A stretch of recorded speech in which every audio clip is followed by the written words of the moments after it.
Jai Hind everyone. Myself Mayank Trivedi, Assistant Professor in the Department of Computer Science and Engineering, Ajay Kumar Garg Engineering College, Ghaziabad. Today we are going to discuss about a topic that is constructor. In previous video we have talked about classes and objects in Java. That is, we started the object-oriented programming in Java. So further on, we move on to the topic that is constructor. In this particular video, we also talked about a keyword that is static. So in this particular video, we are going to discuss about constructor, and the second thing is static keyword. Okay, so let's get started. Now, what is constructor? Constructor होता क्या है? Constructor एक ऐसा method है, method की अगर बात करें तो हम जो सी प्लस प्लस या दूसरी लैंग्वेजेस में हम फंक्शंस बनाते थे, उनको हम जावा के अंदर मेथड बोलते हैं. तो कह सकते हैं कि कंस्ट्रक्टर हमारा वो मेथड है जो कि क्लास के इंस्टांस को, यानी कि ऑब्जेक्ट, क्लास के ऑब्जेक्ट के क्रिएट होते ही अपने आप को कॉल कर देता है. नहीं समझ में आया? तो एक बार फिर से देखते हैं, एक थ्योरेटिकली अप्रोच लेते हैं कि क्या चीज है कंस्ट्रक्टर बेसिकली. तो in Java a constructor is a block of code similar to the method. Constructor जब हम बनाते हैं तो वो सिमिलर होता है, बिल्कुल एक जैसा होता है जैसे कि हम मेथड बना रहे हैं जावा के अंदर. ठीक है, अब मेथड बनाने की बात हुई तो मेथड क्या, तो जब कभी भी हम लोग यहां पे मेथड बनाते हैं जावा के अंदर तो हम क्या करते हैं, हम यहां पे क्या चीज लिखते हैं. तो हम सबसे पहले तो अपना बेसिकली कह सकते हैं कि आप किस पब्लिक ले रहे हैं, प्राइवेट ले रहे हैं, प्रोटेक्टेड ले रहे हैं. तो हमने यहां पे क्या करा, एक पब्लिक लिया, पब्लिक. ठीक है, टाइप उस मेथड का, पर्टिकुलर फंक्शन का क्या टाइप है, तो हमने यहां पे लेट सपोज ले लिया void. ठीक है, और उसके बाद मेथड का नाम, लाइक मैंने यहां पे ले लिया फन. ये मेरा एक मेथड बना जिसके अंदर मैं कुछ भी कोड लिखता हूं. ऐसे बनता है हम लोग का मेथड हमारे जावा के अंदर. इसी तरीके से अगर मैं कंस्ट्रक्टर की बात करूं तो बेसिकली कंस्ट्रक्टर भी मैं कुछ इसी तरीके से यहां पे क्या करता हूं, क्रिएट करता हूं जैसे हमारा मेथड क्रिएट हो रहा है. तो वही चीज कह रहा है, in Java a constructor is a block of code similar to the method. Method के सिमिलर ही होता है. It is called when an instance of the class is created. अब यहां पे ये चीज आई, ये सबसे इंपॉर्टेंट है. कंस्ट्रक्टर कब कॉल होता है, मेथड को कॉल करना है तो मेथड को कॉल करना पड़ता है. लेकिन अगर मैं कंस्ट्रक्टर की बात कर रहा हूं तो कंस्ट्रक्टर को कॉल करने की जरूरत नहीं होती है. जब कभी भी मेरे क्लास का इंस्टांस क्रिएट होगा, इंस्टांस मतलब फॉर एग्जांपल मेरे पास एक क्लास है, क्लास ए. ठीक है, इसको मैंने यहां पे डिफाइन करा है. ठीक है, फिर मैंने एक क्लास बनाई, क्लास बी. इस क्लास के अंदर मेरा पब्लिक स्टैटिक वॉइड मेन का फंक्शन बना हुआ है. ठीक है, अब मैं इस क्लास ए को क्लास बी के थ्रू कॉल करना चाहता हूं तो मेरे को क्या करना पड़ेगा, क्लास ए का इंस्टांस बनाना पड़ेगा. तो मैं यहां क्या करता हूं, ए इज इक्वल्स टू न्यू ए, यही करता हूं. और जैसे ही मैंने ये पर्टिकुलर लाइन लिखी तो इसका मतलब क्या हुआ, क्लास ए का मैंने क्या क्रिएट कर दिया, इंस्टांस क्रिएट कर दिया. तो इंस्टांस क्रिएट करने का मतलब मैं अपने क्लास को क्या कर रहा हूं, मेमोरी प्रोवाइड कर रहा हूं ताकि वो क्या कर सके, वो ए के अंदर के जो डेटा मेंबर्स हैं, जो वेरिएबल्स हैं, जो मेथड्स हैं, उन सबको क्या कर सके, मेमोरी प्रोवाइड कर सके. तो वही चीज है कि जब कभी भी मैं जावा के अंदर कोई कंस्ट्रक्टर डिजाइन करता हूं तो कंस्ट्रक्टर मेरा क्या काम करता है, कंस्ट्रक्टर कैसे कॉल होता है. तो जैसे ही मैं अपनी क्लास का क्या करूंगा, ऑब्जेक्ट क्रिएट करूंगा, वैसे ही कंस्ट्रक्टर क्या हो जाता है, क्रिएट हो जाता है या कॉल्ड हो जाता है.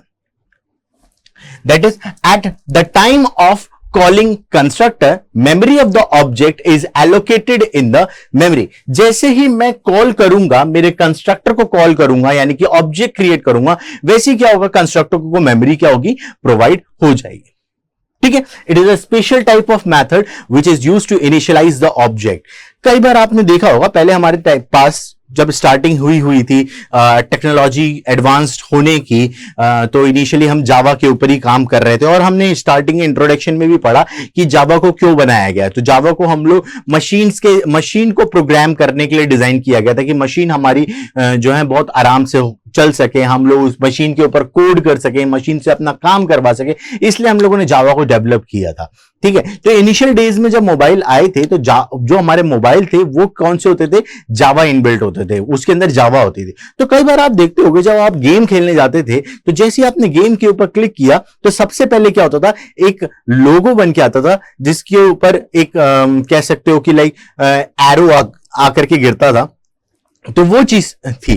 तो वो क्या एक्चुअली में देखा जाए तो जब कभी भी हम यहां पे कहने का मतलब ये है कि कंस्ट्रक्टर का यूज क्या है, तो कंस्ट्रक्टर का यूज ये है कि अगर हमें प्रोग्राम के स्टार्ट होते ही कुछ चीजों को इनिशियलाइज करना है तो वो सारी की सारी चीजें मैं कहां पे डाल दूं, कंस्ट्रक्टर के अंदर डाल दूं। क्यों? क्योंकि क्लास का जैसे ही ऑब्जेक्ट क्रिएट होगा कंस्ट्रक्टर को मेमोरी मिलेगी और कंस्ट्रक्टर के अंदर रखी सारी चीजें क्या हो जाएंगी, एग्जीक्यूट हो जाएंगी।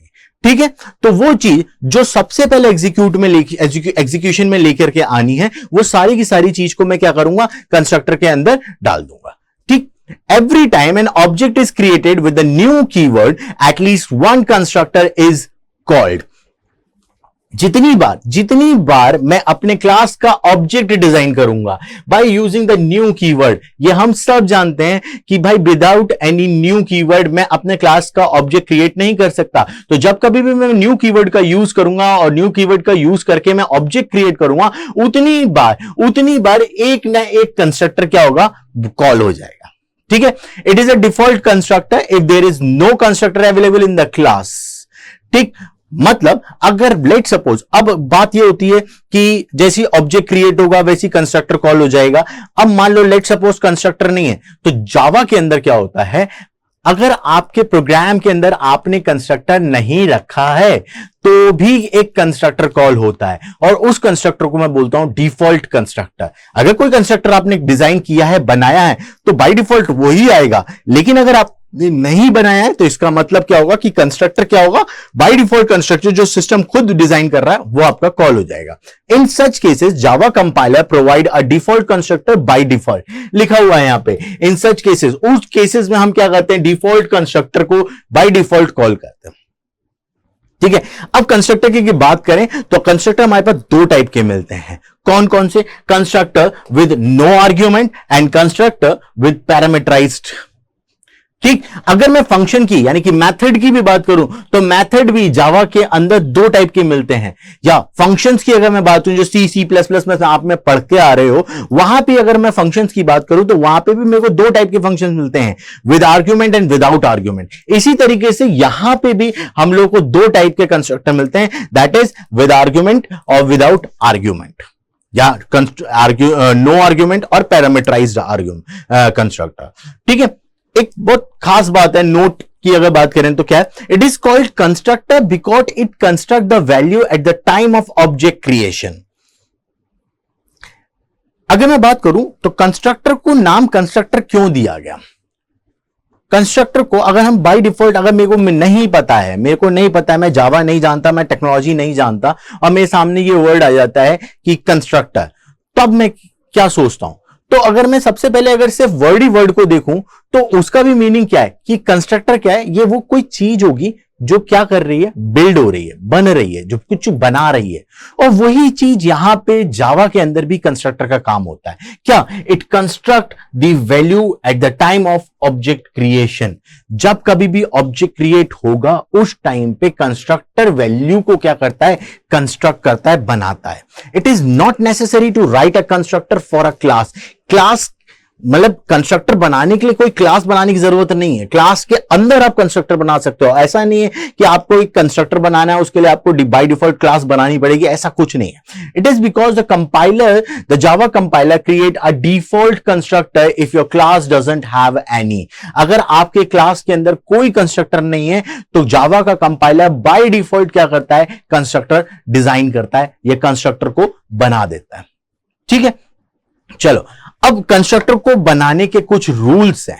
ठीक, कुछ रूल्स क्या, तो बेसिकली दो रूल ज्यादा उत्तर इंपॉर्टेंट है, देखते हैं कौन कौन से हैं। The constructor name must be same as its class name. Constructor का नाम जो होगा वो क्लास के नाम से बिल्कुल सेम टू सेम होगा। अब देखो किस तरीके से, लेट सपोज आप एक क्लास बना रहे हो, क्लास ए, ठीक है, आपने क्लास बनाई क्लास ए। अब इस क्लास ए के अंदर आपको एक कंस्ट्रक्टर बनाना है। तो कंस्ट्रक्टर बेसिकली क्या है, अगर मैं डेफिनेशन की बात करूं तो कंस्ट्रक्टर क्या था कि it is a similar type of method, it is a similar type of method. और मेथड कैसे डिफाइन होता है, आप उसमें सबसे पहले उसकी वैल्यू देते हो, डेटा टाइप देते हो। उससे पहले अगर हम बात करें तो आप उसके एक्सेस मॉडिफायर्स प्रोवाइड करते हो कि कौन कौन इसको एक्सेस कर सकता है। तो access modifiers like public, static, public, private, protected, ठीक है, ये सब देते हो। देन उसका डेटा टाइप लिखते हो, देन उसके फंक्शन का नाम लिखते हो, देन उसके पैरामीटर्स हैं तो आप दोगे, नहीं है तो कुछ नहीं।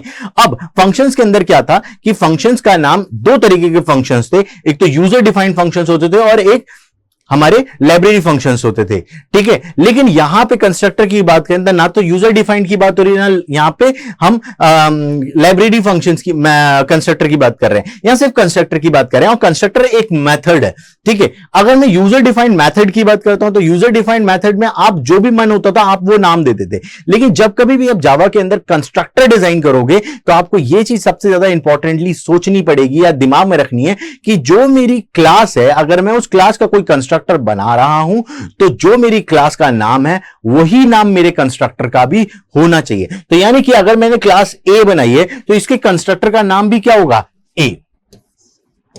तो यहां पे क्लास का कंस्ट्रक्टर क्या हो गया, ए।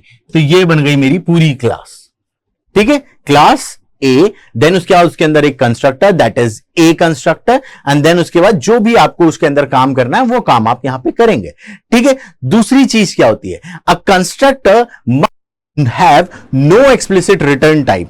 कंस्ट्रक्टर का कोई भी रिटर्न टाइप नहीं होता, एक्सप्लिसिट रिटर्न टाइप नहीं होता। एक्सप्लिसिट मतलब बाहर से आप सोचो मैं इस कंस्ट्रक्टर के आगे डेटा टाइप में इंट लगा दूं तो काम चल जाए, नहीं, कंस्ट्रक्टर का रिटर्न टाइप नहीं होता है, ठीक है। एक्सप्लिसिट रिटर्न टाइप नहीं होता है, वो इंटरनली जो भी रिटर्न कर रहा हो वो करे। लेकिन आप एक्सप्लिसिटली आप अलग से आप सोचो कि मेरे को ये रिटर्न कर जा, नहीं, ऐसा कुछ है, ठीक है। Java constructor be abstract, static, final and synchronized. ये कुछ कीवर्ड्स हैं, एब्स्ट्रैक्ट हो गया, स्टैटिक हो गया, फाइनल हो गया, सिंक्रोनाइज्ड हो गया, all these are the keywords. Abstract keyword क्या, अगर मैं ऊस प्रोग्रामिंग की बात करता हूं तो ऊस में एक फंडामेंटल आता है एब्स्ट्रैक्शन।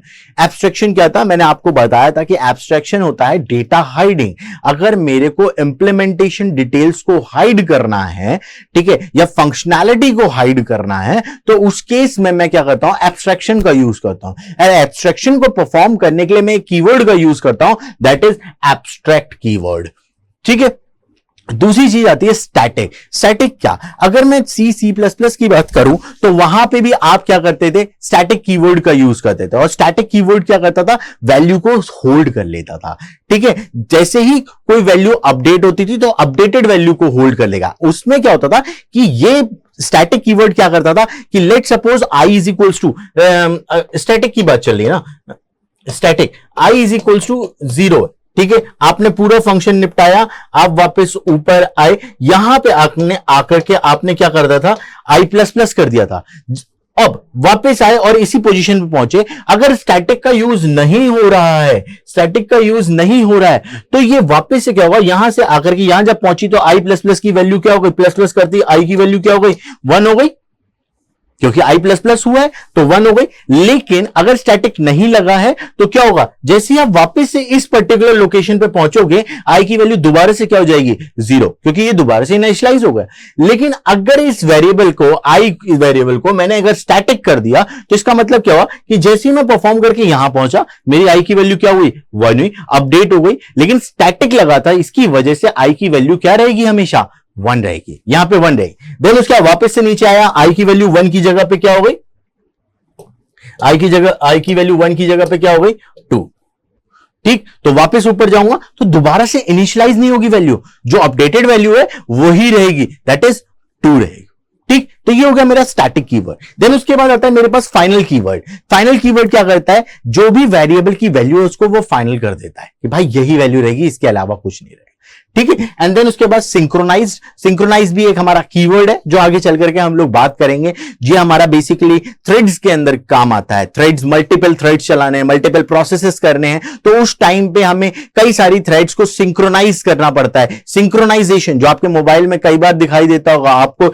इस तरीके का सिंबल आपके मोबाइल में दिखता होगा, तो ये जो सिंबल आता है ये सिंक्रोनाइज का आता है या रिफ्रेश का आता है। सिंक्रोनाइज मतलब रिफ्रेश करना। तो ये सारी चीजें हम लोग वहां पे बाद में थोड़ी दिनों बाद इसको पढ़ेंगे। तो बेसिकली यहां पे कहना यह है कि जावा कंस्ट्रक्टर जो है कभी एब्स्ट्रैक्ट नहीं हो सकता, कभी स्टैटिक नहीं हो सकता, कभी फाइनल नहीं हो सकता और कभी सिंक्रोनाइज नहीं हो सकता। ठीक है, वो बहुत सिंपल टास्क कर रहा है ना, और कोई टास्क ही नहीं कर रहा है। क्या? इनिशियलाइजेशन ऑफ पर्टिकुलर वेरिएबल्स और द मेथड्स और any other thing that we want to initialize in the initial days। ठीक है, तो वो चीज होगी।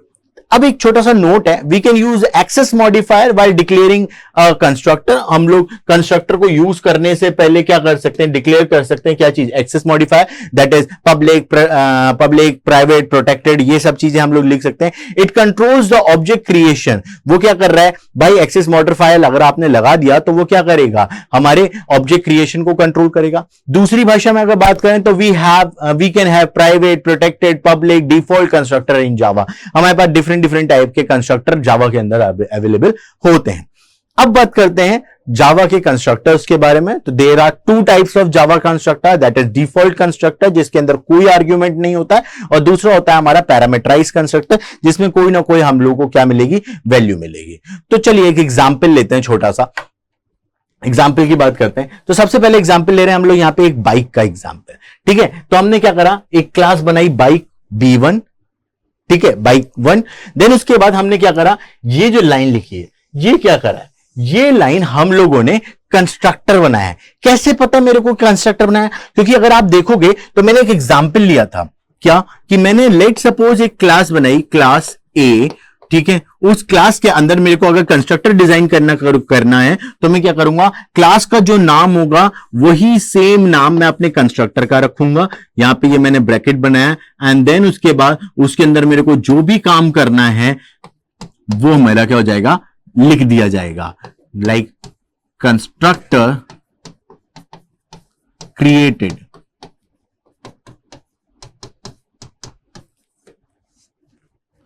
ठीक है, एंड देन उसके बाद यहां पे मैंने PSVM स्ट्रिंग ARGS अंदर आया।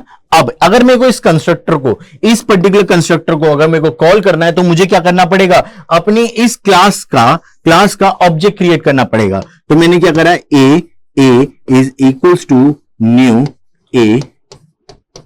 ठीक है, जैसे ये क्रिएट करा एंड मैंने प्रोग्राम को खत्म किया तो क्या होगा? जैसे मेरा ये ऑब्जेक्ट क्रिएट हुआ, उसने मेरे कंस्ट्रक्टर को क्या करा? एक मेमोरी प्रोवाइड कराई, और मेमोरी प्रोवाइड करा के उसके अंदर, कंस्ट्रक्टर के अंदर जो कुछ भी लिखा था उसको क्या कर दिया? प्रिंट कर दिया। बस समझ में? तो वही चीज यहां पे हुई है। आपने क्या करा? बाइक क्लास बनाई थी, बाइक की क्लास बनाई, देन उसके बाद एक कंस्ट्रक्टर आपने डिजाइन किया। कंस्ट्रक्टर डिजाइन करने के बाद आपने क्या करा? पब्लिक स्टैटिक वॉइड मेन बनाया, क्योंकि हम सब जानते हैं जावा के अंदर अगर मेरे को प्रोग्राम को एग्जीक्यूट कराना तो मेरे को मेन बनाना जरूरी है। तो मैंने क्या करा? यहां पे मेन बनाया। मेन बनाने के बाद मैंने क्या करा? ये क्या कह रहा है? इस अगर बात करें तो ये हो गया ऑब्जेक्ट क्रिएशन। ऑब्जेक्ट कैसे पता ऑब्जेक्ट? क्योंकि यहां पे क्या यूज करा है मैंने? न्यू कीवर्ड यूज करा है ना। तो न्यू कीवर्ड यूज करा है, जिसका मतलब क्या हो गया? कि मैं यहां पे क्या कर रहा हूं? ऑब्जेक्ट क्रिएट कर रहा हूं। वही सेम टास्क मैंने यहां पे किया। ठीक है, तो ये हो गया मेरा पहला एग्जांपल जिसपे मैंने क्या करा है। ठीक है, अब दूसरे एग्जांपल की तरफ चलते हैं। ठीक है, अब देखो यहां पे क्या करा है। यहां पे एक स्टूडेंट नाम का मैंने एक क्लास बनाई है, स्टूडेंट 3 नाम से एक क्लास बनाई है। इसके अंदर मैंने क्या करा? एक इंस्टेंस वेरिएबल लिया है, लोकल वेरिएबल नहीं है, इंस्टेंस वेरिएबल है। और इस वेरिएबल को अगर मेरे को यूज करना है तो मेरे को क्या करना पड़ेगा? By the help of this object, S1 object and S2 object, मेरे को इस आईडी को क्या करना पड़ेगा? कॉल करना पड़ेगा। एक और इंस्टेंस वेरिएबल बनाया मैंने, क्या? स्ट्रिंग नेम नाम का। और ये क्या बनाया? ये क्या है? ये डिस्प्ले ऑप्शन है। ठीक है, जो क्या कर रहा है? डिस्प्ले कर रहा है चीजों को। ठीक है, जी क्या कर रहा है? डिस्प्ले कर रहा है। अब उसके बाद public static void main use करा है एंड देन उसके बाद वैल्यूज को यूज करना स्टार्ट किया। अगर मैं इस पर्टिकुलर एग्जांपल को देखूं तो क्या ये एग्जांपल मेरा एग्जीक्यूट करेगा? क्या मेरे को वैल्यू प्रिंट होगी? नहीं, मेरे को कोई वैल्यू प्रिंट नहीं होगी। क्यों? क्योंकि भाई वो सिस्टम बोलेगा ना तो मैं आईडी को जानता हूं ना ही मैं नेम को जानता हूं, मैं क्या करूं भाई, कैसे काम करूं? चलो अब देखते हैं इसको कैसे काम करेंगे। लेट सपोज यहां पे तो क्लास स्टूडेंट लिए, मैं यहां पे लेता हूं क्लास ए, ठीक है, जिसके अंदर मैंने लिया इंट आईडी, फिर उसके बाद लिया है स्ट्रिंग नेम, ठीक है। यहां पे मैं क्या करता हूं, ए का कंस्ट्रक्टर बनाता हूं, ठीक है, ए का कंस्ट्रक्टर बनाते हैं। उसके बाद हम क्या करेंगे, यहां पे अंदर आएंगे, हम यहां पे लेंगे लेट सपोज हमने यहां पे लिया ID is equals to ID, ठीक है। एंड एक मिनट, अब देखो यहां पे हमें जो यूज करना पड़ेगा ना कंस्ट्रक्टर, वो हमारा ये कंस्ट्रक्टर नहीं होगा। अब हमें जो यूज करना पड़ेगा वो कौन सा करना पड़ेगा, पैरामीटराइज कंस्ट्रक्टर यूज करना पड़ेगा। तो मैंने यहां पे क्या लिया, int ID comma string name, अंदर आ गए, ID is equals to ID, name is equals to name, ठीक है। ये मेरा कंस्ट्रक्टर बन गया। अब ये जो कंस्ट्रक्टर मैंने बनाया है ये कौन सा कंस्ट्रक्टर हो गया,